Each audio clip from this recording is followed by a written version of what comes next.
All right, guys, good morning. It's been quite a few months since we've done anything on the 66 Lincoln Continental, but let's talk about engine mounts. So when I put the new engine in, I bought new engine mounts and put them on, and turns out that the engine mounts that you can get online on Rock Auto are probably a little bit too cheap, and they fail after a little while.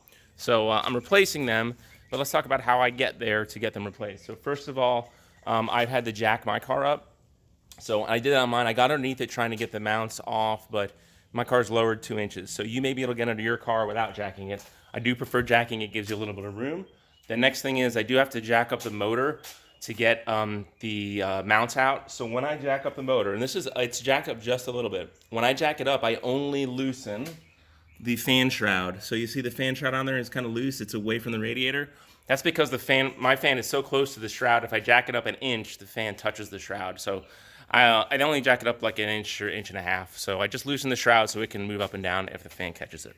All right, let's get underneath the car. So where do we start? So here's one of the engine mounts. Okay, this is a new mount. All right, sits on the engine kind of like this if I'm looking from the front. Okay, so there's a stud on the bottom of it. And the stud is what connects to the cross member.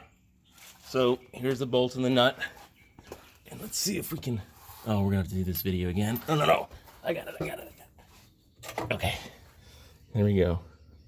So, give me a second, we'll do it with 2 hands. There you go. See the nut, the stud in there? That's the stud on the cross member. So, take the nut off before you jack the engine up. And then also, here's the other mount, okay? Let's see. Again, doing it with 2 hands. Did I get it? Do I not get it? Oh, there it is. Okay, there's the other mount. See it there? So that mount, let's see if I can do this. I can do something like this.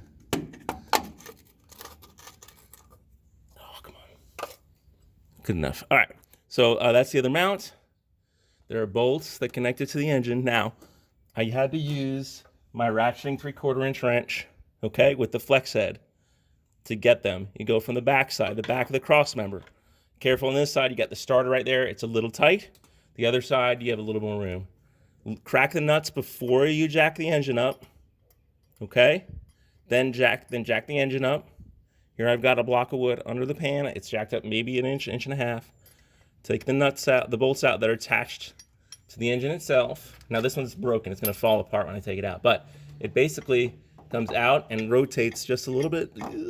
Okay, there it is. Okay, there it is.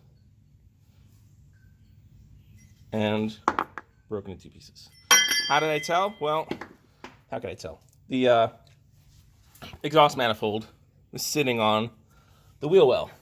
So that was the issue. So new mount, okay, nice and clean. You know, one thing I'm gonna check before I put it in, I thought of this before is, I think it happened on the other mounts when I put them on, is the bolt hole big enough? It is. Okay, so make sure that the bolt goes through the hole. I don't know why. I think the other mounts that I'm taking off, I think the hole wasn't big enough. I had to drill it out a little bit. Anyway, so, okay, this is it. New mount. Apologize, I'm holding things on my hands, looking in the camera. There it is. Slide it in. Okay, she's in, right? See it? I can take my little nut. We can talk a little bit while I'm doing this. I need 2 hands. But anyway, you can get in there. I would snug them up as tight as I can. Drop the engine. Connect the cross member. I think that's it. That's pretty good. It's been about half an hour, 45 minutes for both. The other side's loose. It'll just come right off.